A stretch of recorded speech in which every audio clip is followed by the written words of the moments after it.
So, what do we think? Was it better under Mikel Arteta? Did we see anything different today? I mean, it hasn't been very long. Let's be fair to the guy. He's only been in the job for a couple of days. Well, basically just under a week, and that includes Christmas Day, and I'm sure lots of there was lots of time off for the staff and the players. So, this is such an unfair time to review him or just come to any conclusions this early on. It's mental. I'm seeing lots of people on the timeline saying, "What? This isn't any different. What's going on?" I mean, come on. Okay, how do you install a different way of thinking, a different setup completely in the space of 7 days or whatever it is? So I wasn't expecting to see anything massively different, but I certainly noticed little bits here and there, especially when it came to Mesut Ozil behind the midfield of Bournemouth, kind of in the pocket in between their defence and their midfield. And he was exploring space a lot more freely. I feel like we just had more space on the attack. And I think that that's definitely going to be a thing that we see more of. I think Arteta is definitely going to bring back the expressive freedom, just more beautiful to watch football. Of course, still defensively, it's not great. I was surprised to see both Socrates and David Luiz start today, and also not having Pepe on that right side. Straight away, I want to say that Nelson, I think he's definitely got a bright future ahead of him, but I just don't know if he's ready right now. I'm seeing a lot of people agree with me. People think that maybe he needs another loan. He went out to, what was it, Hoffenheim last season. I don't know. There are moments where you see something with him, you think, oh, he's not bad, you know. He's got quick feet. He's obviously a quick player, but he just shows a lack of good judgment. I think sometimes he just makes the complete wrong decision to put a certain player in instead of someone else who's in better space. For example, okay, I put Martinelli and Saka miles ahead of him in terms of the footballing brain, and I know for a fact that Arteta will see that performance today from Nelson, and maybe he's going to have the same thoughts, that just not quite ready. I don't know. It's very harsh because it's a new style. It's a new system. Nelson typically has played on the left for us. He was playing on the right tonight. It's difficult to... Well, you shouldn't be judging too much out of the performance today, but I would have liked to have seen Pepe. I'm not going to lie. They were playing a left back that hasn't played. I can't remember the exact Bournemouth lineup by heart, but I'm pretty sure their left side was lacking. Okay, so you put Pepe in that space, and yeah, I was really expecting to do more if we had Pepe there, but we brought him on in the second half, and to be fair, he didn't add too much, in my opinion, so maybe we're all wrong. Everyone was saying, bring Pepe on at half-time. Of course, we were losing the game. We conceded first against Bournemouth, but really against the run of play. Let's talk about the first half, because I would say, and I know a lot of people will agree, that Arsenal are pretty much a second-half performance team. It's very rare we get a good first 45 minutes in, and it's pretty much 100% likely we're going to concede in the first half. It feels like that anyway. And we come out in the second half and we always seem to do a little bit better, really switch it on, get up into second, third and fourth gear. And sometimes we can put games way beyond it within 10 minutes of the second half, right? West Ham is a great example. That 10 minutes where we scored 3 goals in the second half, I mean, we just blitzed them. I was half expecting that today. When we came in at the break 1-0 down, we were playing quite well. I don't think we were playing badly. It was just a case of us not finishing our chances and them finishing one of their only good chances.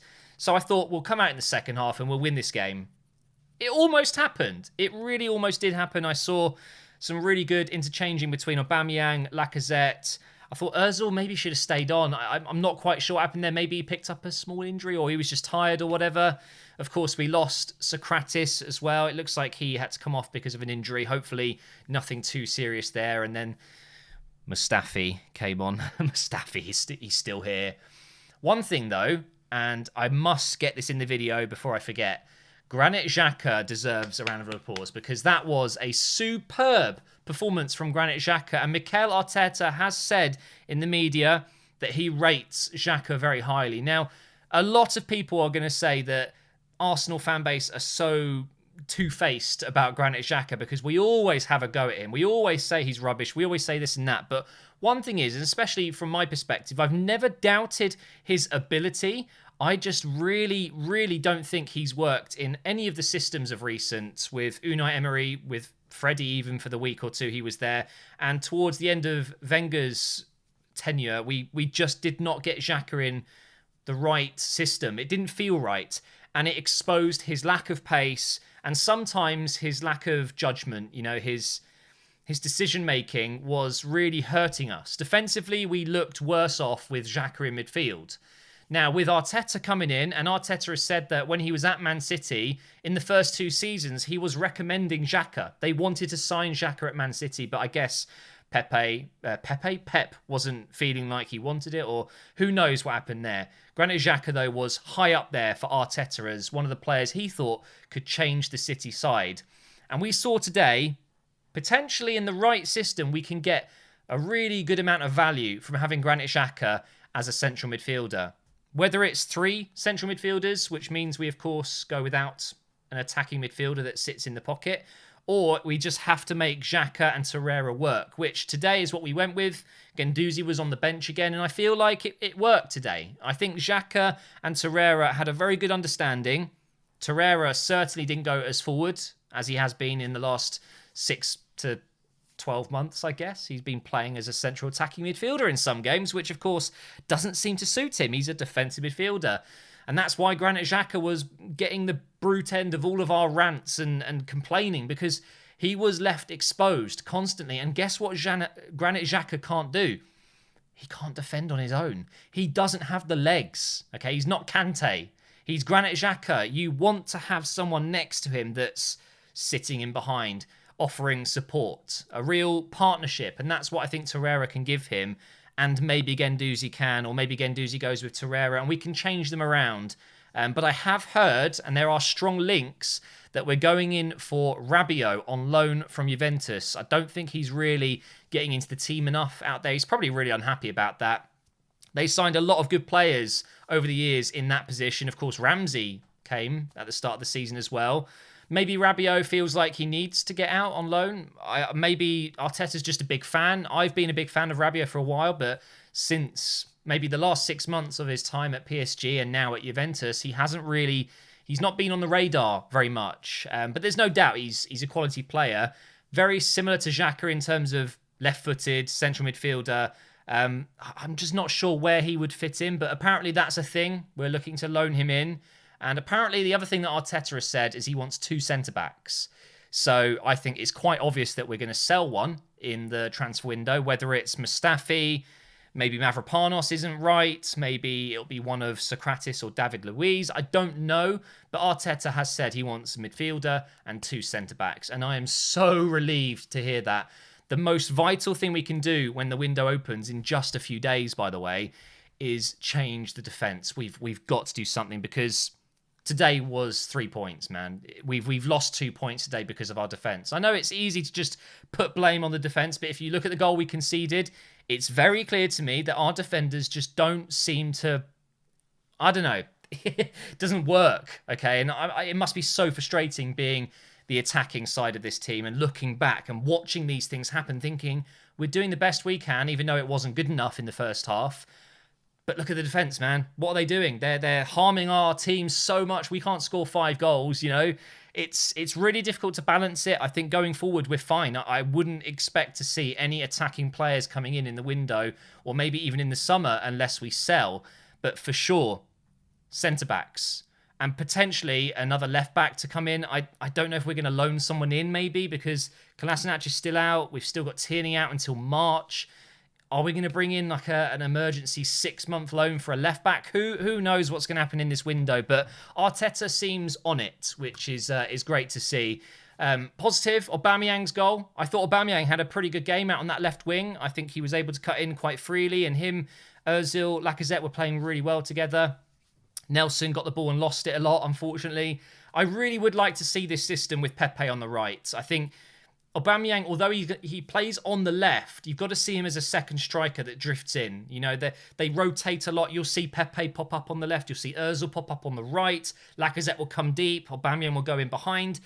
don't see it as a cam, a left wing, a right winger, and a striker. That's just what it says on the paper, right? But the system seems to be a free-flowing system like Pep. I mean, I'm sure we're going to have lots of comparisons to Arteta's systems to Pep's systems. They're going to be very similar. Just, of course, the quality we have is miles down what he's expected. I mean, he must be thinking, I need a De Bruyne, I need an Aguero, I need maybe a Sterling, and we just don't have that, mate. I'm sorry. You're going to have to work with what you've got.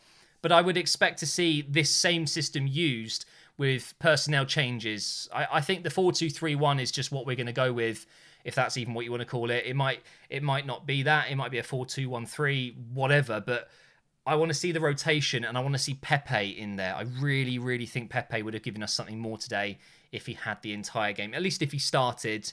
But it's clear that we need to sort out the defence before anything. So in terms of targets in the window, we can't bring Saliba back. He is on loan for the rest of the season. I don't think there's anything there unless maybe we pay up. I don't know the contract, of course. I don't know what that contract has in it, but I'm pretty sure that Saliba is not a choice. But to be fair, is Saliba going to cure our problems at the back? Probably not. He's just a young kid, right? So who could be available in the transfer window that can come in and change this team? Personally, I would like to see Mustafi sold. I don't think that he brings anything for the first team. I think what he does bring is in the changing room. I know he's a very popular guy. People like him. He's a bit of a joker.